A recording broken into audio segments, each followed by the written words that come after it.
Hi everyone, my name's Pieta Valentine. I've written 2 books, The Resident's Voice and The Resident's Rise. So today's video is on residents protecting each other amidst a violent dementia unit situation. So as we said in the last video, there can be a lot of violence in a dementia unit. Residents do protect each other, but it's in various ways and means, and I'll just explain a few of those.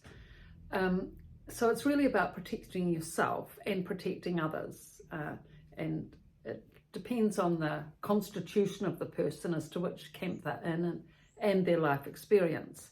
So I know one woman who I knew very well. She was actually really small in stature, but unbelievably strong. She'd been sporty all her life, and that the women that have been sporty all their lives have a lot more confidence and a lot more physical strength, I find, than those that haven't, for a starting point. And the second thing that makes women strong and much more likely to stand up to an aggressor is if they've had multiple sons. The women that had sons, I found, were able to defend themselves quite well in different ways. Whereas the women that had only had girls, as children, were a lot more timid. So, I mean, I knew of one woman, she, the one that was never attacked because she was so good at defending herself. And she did attack quite a lot, including me, I have to say, which was not good. Punch in the stomach and a hit in the jaw, and I was concerned I might lose my teeth as a result of it. But she was particularly strong, and the thing is, she'd had 3 sons and she administered the strap. I think she told me that, or someone did, rather than the husband. So some of these women, and she was actually a lovely lady when she wasn't aggressive. She was charming, lovely, insightful, fantastic. But once the stress revved up, she'd really just went right off. But she had, she got on well with the group, but she didn't have any particular friend or special friend, but she didn't really need to have for protection because she protected herself. Whereas most of the other ladies need protect each other. So if they have a special friend that they sit by most of the day commonly, then if someone revs up and becomes aggressive, then the group will call out, oh, here she comes, she's on her way, and they'll sort of get their walking sticks up or handbags or whatever is there ready to throw it at them if they come near. So it's sort of the pack mentality, similar to Africa, isn't it, with all the lions and the hyenas and how they go around in packs, because there's so many dangerous animals everywhere. In a dementia unit, if you're part of the pack, you're a lot more protected. If you're isolated, vulnerable and depressed, and you haven't made any friends and you're not protected by the group, sitting in a corner somewhere, it's not good.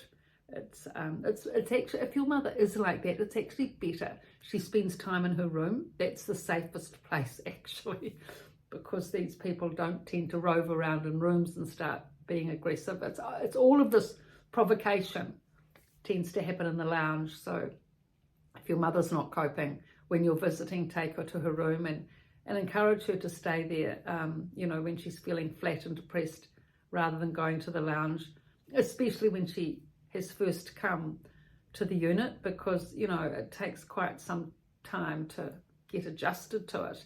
And even if she just comes out for meals, that's fine, because meal times is a safe time, because all the staff are there serving the meals and tidying up. So nothing much is going to happen then, though plates sometimes do go flying, but staff are there to catch them, which they do. Whereas in the day, they're off up the corridor in various places. And if the activities coordinator is away and not running an activity in the central lounge, that's when, it's the situation becomes a lot more charged, and it can be a lot more, for vulnerable people, a higher risk. So other ways that residents protect each other, aside from, their good friend, bringing out the walking stick group mentality. Sometimes you will get one resident who is strong enough to be able to stand up to the aggressor. Not often, but I have seen it. There was this one woman who, she again had 3 sons, and she was very sporty, so she had both, and strong stature, big busted, big shoulders, strong stature, good balance. So she had all that on her side, plus she was very much for, you know, justice, basically, so that when any of the women started to get aggressive, she'd stand up and call out, staff, do something, it's not right. And she was really incredible the way that she protected the other woman. I mean, she'd actually go up to the aggressor and she'd stand like, you know, 2 feet away, just like a big block basically, and she just wouldn't move. And amazingly enough, she never got hit, she never got punched, she never got scratched, whereas everyone else did. But because she had such a strong stance and a powerful command, aggressors didn't dare challenge her. Yeah, I'd never witnessed that to such a degree. And she helped so many women, and she was so generous with that. You know, she protected many women through that process. And then, of course, she'd call out the staff and for the staff, and they'd come running. But I mean, the rest of the women really appreciated it.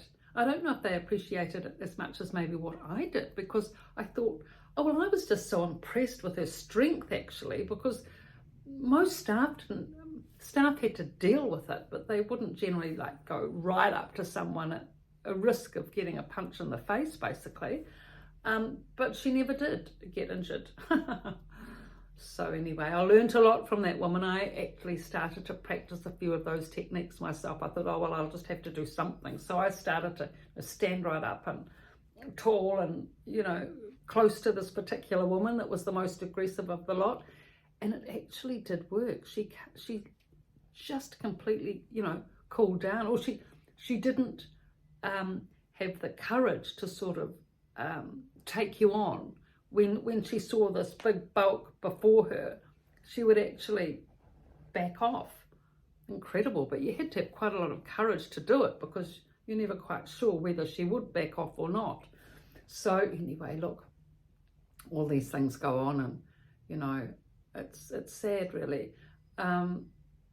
Especially when new residents come to the unit, you know, and they're frail and vulnerable and depressed, and it's such a difficult thing. It's so difficult. In fact, the group is good, very good, I have to say. If it's a united team of people, a united group, as was the last unit I worked at, they will protect these vulnerable new residents and get them to sit amidst them and make sure that they have a chair in a good place and, you know, one person on either side. But of course, you can never protect yourself from behind, because the person can just come up from behind and just sort of clip you over the ears, which they do.